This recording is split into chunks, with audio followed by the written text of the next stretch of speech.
Hello. On behalf of the Low Vision Rehabilitation Service, I'd like to welcome you to UCHealth Eye Center. We are very grateful to our PARs and the important work that they do because you're the front line and first impression of our clinics, and we want to make sure that you're comfortable discussing low vision rehabilitation with potential patients and their families. By the end of this discussion, you'll be able to define low vision and low vision rehabilitation, explain the difference between a routine eye exam and a low vision evaluation, understand the role of the low vision specialist and occupational therapist, and explain what low vision rehabilitation is to prospective patients and their families. Also, you will learn how to properly schedule a low vision rehabilitation appointment. Our team consists of 2 low vision specialists and 2 occupational therapists. The low vision specialists are Dr. Kara Hansen, that's me, and Dr. David Leverins. Notice that the W is actually pronounced like a V. The occupational therapists are Leah Munches and Amy Dobbs. So according to the National Eye Institute, low vision means that even with regular glasses, contact lenses, medicine, or surgery, people find everyday tasks difficult to do.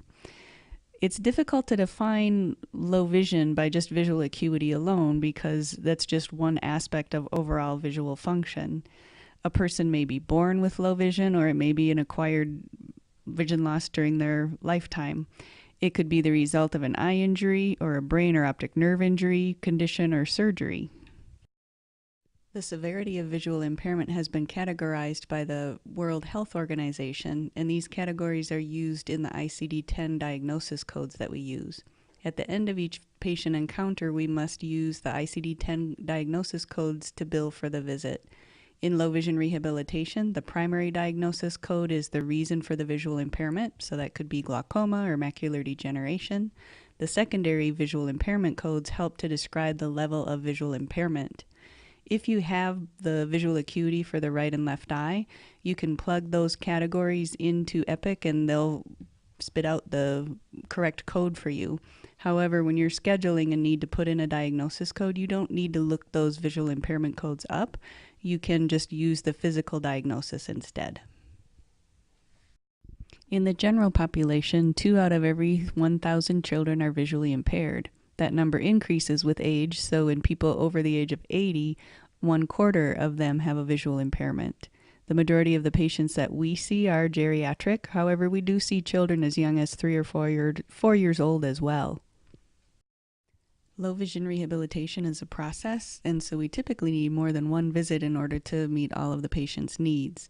On average, patients come to us about 3 times, depending on how complex their goals are and the level of their visual function. Our occupational therapists may also work with them for up to 6 visits, depending on the patient goals and the situation.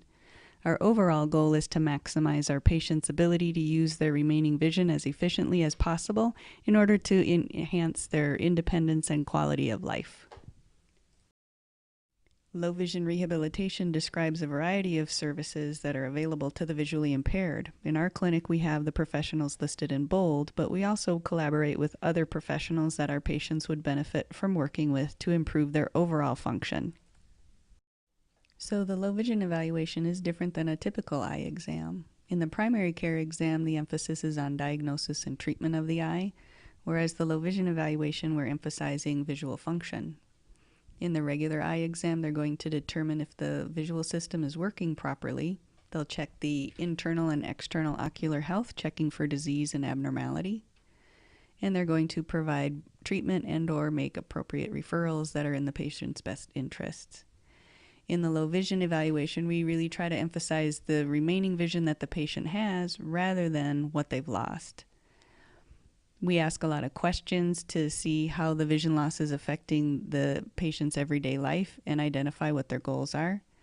Our tests help us to determine how well the patient uses their remaining vision, and we work to improve their visual efficiency and maximize the way they use it. This can be through the use of optical devices, electronic devices, or non-optical strategies. Many of the same tests are performed but in different ways, and we use additional tests that give us more information about functional vision. For example, in the regular eye exam, the patient is seated in that gray chair, and they're looking into a mirror that's on the wall in front of them that is reflecting the chart that is behind them. This is the Snellen chart.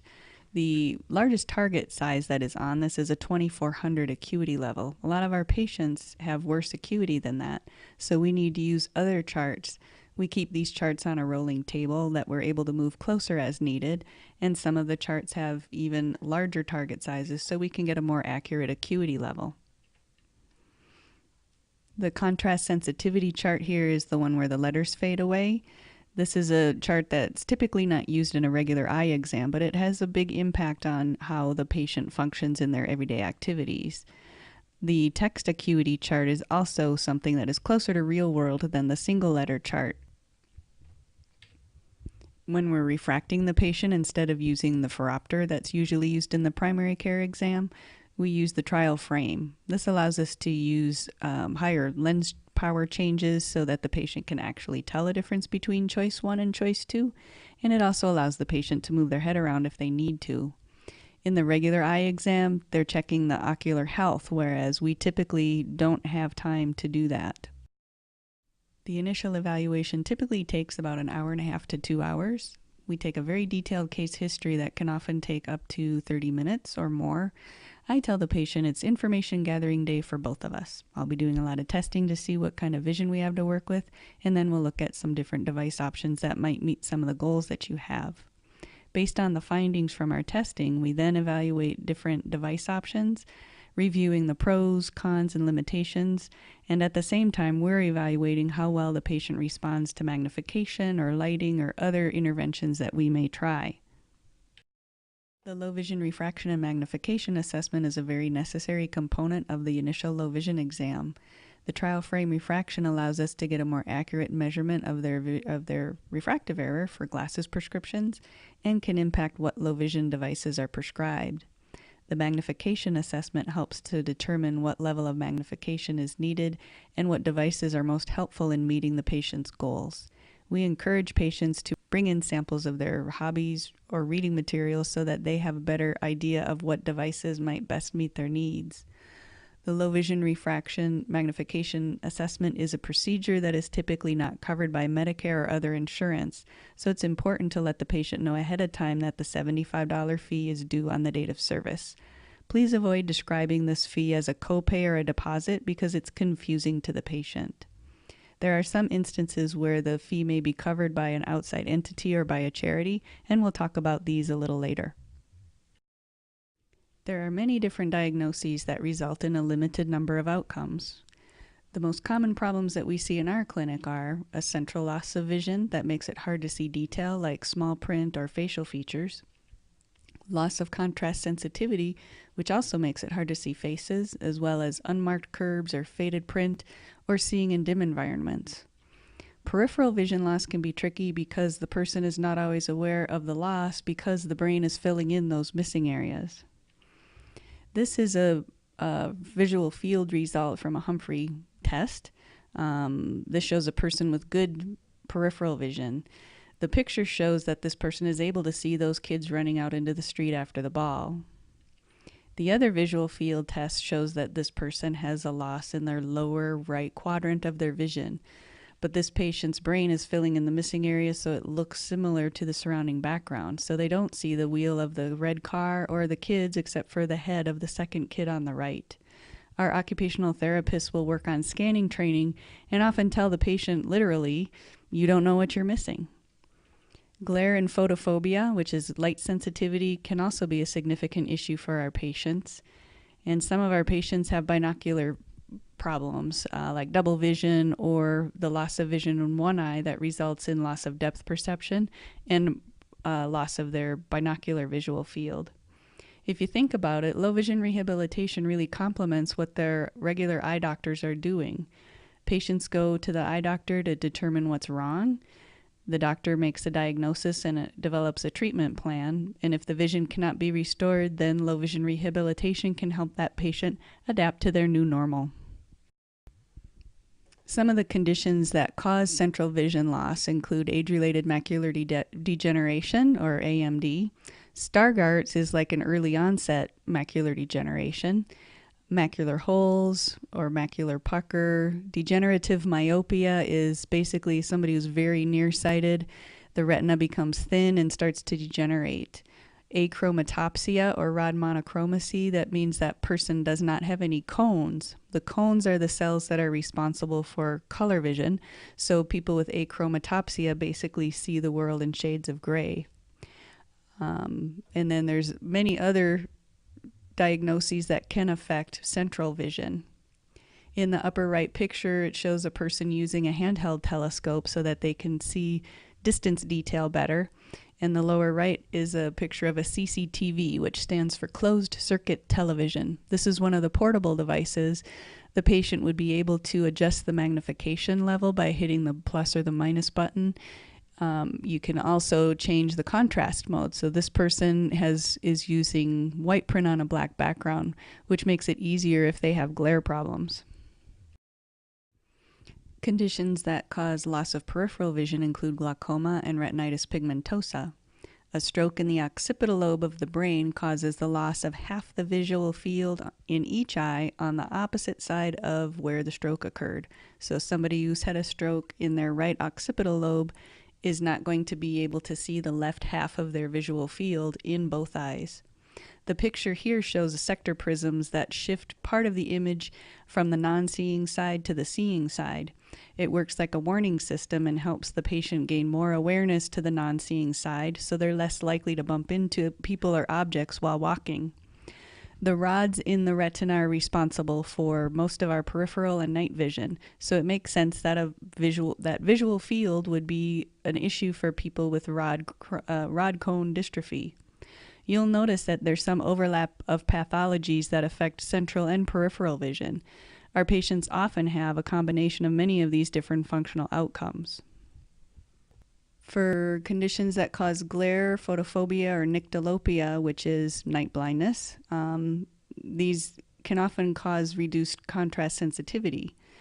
We use different strategies, whether it's using a filter to like sunglasses to block certain wavelengths of light that seem to cause more of the glare issues. For people who have night blindness, they can use a very strong flashlight. With reduced contrast sensitivity, having good task lighting becomes very important. You may recall the slide with the long list of professionals that work with the visually impaired from earlier. We can only do so much in the clinic, and so we often refer to some of our community partners to provide the services that we're not able to. A3 is a nonprofit agency that works with seniors and provides training in the home, orientation and mobility instruction, including cane travel, and can sometimes assist with the purchasing of the devices. Division of Vocational Rehabilitation is a state agency that provides training for orientation and mobility, independent daily living skills, computers, and provides counseling to meet a patient's vocational goals. For patients whose goal is to continue or resume driving, we often refer to certified driver's rehabilitation specialists. They provide pre-driving and behind-the-wheel assessments and train our patients so that they're able to resume driving safely. Some good news is that the rehabilitation department here recently secured funding to purchase the equipment necessary to do the pre-driving or fitness to drive evaluations here at UCH. So we've made it through the majority of our objectives, and now we're on to bigger and better things with learning how to properly schedule for low vision rehabilitation. Before we see a patient, we need to know who referred the patient so that we can send them a summary of our findings, and we need to know the patient's ocular history because it can impact our rehabilitation plan. When a patient is referred by an entity outside UCHealth, it's important to request that records be sent to us before the appointment date. Why do we need the records beforehand? Well, we need to make sure that the ocular health is being addressed and to know what the stability of the conditions are. We need to know what the past ocular history is, including surgeries, medications, and any pending treatment that might affect our rehab plan. The low vision exam's priority is functional vision. For our low vision specialists, there are either 2-hour appointments or 1-hour appointments. The 2-hour appointments are for new evaluations or return patients who haven't been seen by us in over 4 months. NPV stands for New Patient Visit. RPE stands for Return Patient Extended. The 1-hour appointments are for return patients who have been seen by their low vision specialist within the past 4 months. These appointments can be for the low vision specialist only, designated as KH only or DL only, or they can be a combination appointment where the patient is working with the low vision specialist and the occupational therapist on the same day. These are designated by the initials of the low vision specialist and OT, and the order of how they're listed indicates who they're seeing first. You may also need to schedule for the MAIA scanning laser microperimetry. This test evaluates central vision loss, and it shows where the patient is fixating. It also evaluates the stability of the fixation, and this can be important information to have before we see the patient. The MAIA appointments should be scheduled at least 20 minutes prior to the low vision evaluation or low vision follow-up. So if the patient is seeing the doctor at 10 o'clock, then the MAIA should be scheduled for no later than 9:40. Currently, we're using GVF or Goldman Visual Field appointment type and recording MAIA in the comments until MAIA can be approved as an appointment type. It's scheduled under the Diagnostic 1 ophthalmology. For financial assistance, the Lions Foundation has set aside a fund that will cover the $75 low vision refraction and magnification assessment procedure for patients in financial need. What you're going to do is send an email to the designated Lions Fund contact, which is currently Lucille Burton. She goes by Lou. You want to include the patient's medical record number and their age, but don't include any kind of personal identification information. That's important for HIPAA policies.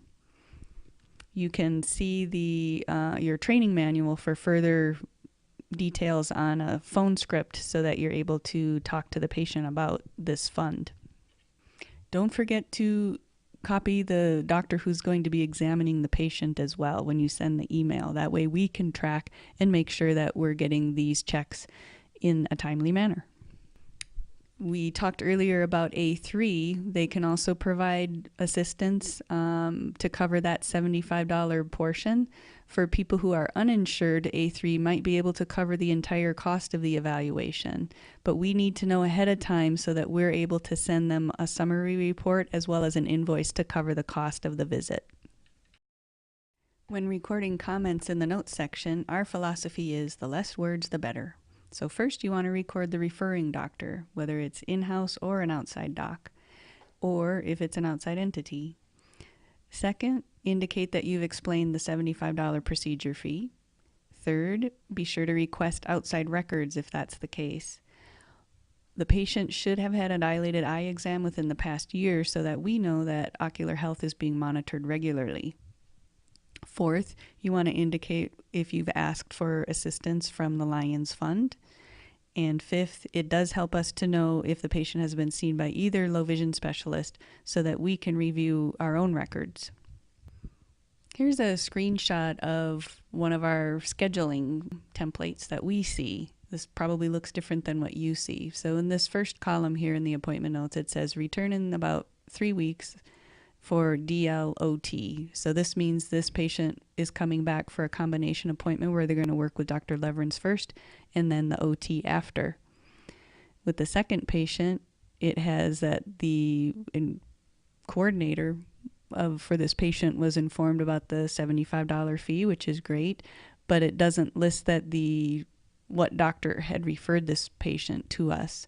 NPLV packet sent, that stands for New Patient Low Vision Packet, which Janet at the greeting desk will mail out to our patients a few days or weeks ahead of time so that they're able to consider what their goals are. In the third appointment, again, it has that the $75 fee was explained and that Lions Fund was requested, which is great, but we don't know who the patient was referred by initially. The last one, we know that it's an A3 referral and that the $75 fee was explained. We don't know who the eye doctor is, so that's one of the more important things is to know which eye doctor. The first appointment here is showing what happens when one of our inside doctors refers to us. So they fill out the wrap-up section in their exam encounter, and it populates this way: return for low vision, next available. The problem is we don't know which doctor sent this patient to us, because if they're seeing multiple doctors, it doesn't always indicate who actually sent them to us in their different exam notes. So we end up having to go through many of their exam encounters to try to figure out who the referring doctor was. So it doesn't help us with our time management. Again, the 11 o'clock appointment is returning to Dr. Leverins to see him only. The last one on this day was referred by Dr. Mathias. So this way we know it's Dr. Mathias that referred the patient to us. So that's great. For the occupational therapists, it's something different. All of the occupational therapy appointments are scheduled under the OT Low Vision provider. All appointments are 60 minutes long, and they're always on the hour. So if you happen to see a 9:30 or a 10:30 appointment for the OTs, it's too good to be true. If you do see when you're making the appointment that it's a 30-minute appointment, please make sure to change it to 60 minutes so that we don't have scheduling errors. They have two different appointment types: the new evaluation, or NPV. This is typically a patient who has seen us and are seeing the OT for the first time.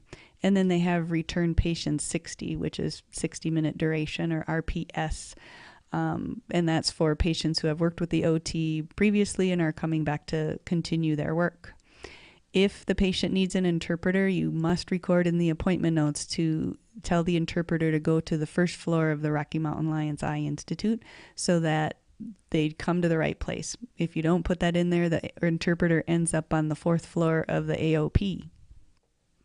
So a couple of important things to remember. You need to complete all boxes that have the exclamation point. The attending provider is always going to be Catherine Payne. And this is for billing purposes and has to do with the fact that the OTs are UCH employees and our low vision specialists are School of Medicine faculty. So that's where you're going to put her name in. The referral source is typically either Dr. Hansen or Dr. Leverins, but it could also be an outside doctor that is referring for occupational therapy. You're going to enter that in this box. Assign the HAR by clicking on the magnifier and you'll see this drop-down menu. If the patient has Medicare or a Medicare replacement plan, choose Medicare Therapy Series. For all others, choose Outpatient. Medicare Therapy Series HAR must start at the NPV and uses the same HAR for every visit thereafter until discharge. If a new HAR is created incorrectly, the rest of that month's visits will not be able to be billed to Medicare. For the guarantor, it's usually going to be personal or family. For Medicare Therapy Series, you want to assign to the existing HAR. Make sure this box is bright yellow to assign to the selected account. This 100% means that there's a 100% chance that this is the correct HAR option. For more information, please see the OT Tips Sheet Medicare Therapy Series in your training manual.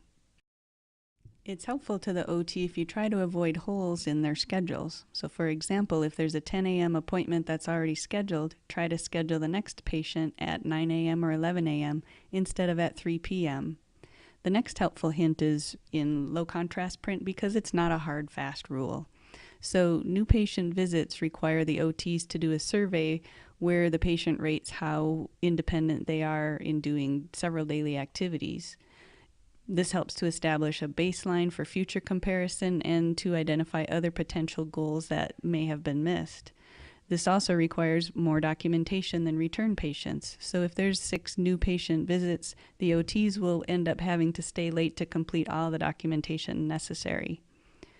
When a patient arrives for a combo visit, be sure to arrive both the OT and the low vision specialist appointments so that everybody knows the patient has arrived and will be able to start their encounter notes. We're very grateful for your efforts to assist us in helping our visually impaired patients live more productive and independent life. So we thank you for your service. And a special thanks to Katie Smith for providing the screenshots for the OT scheduling.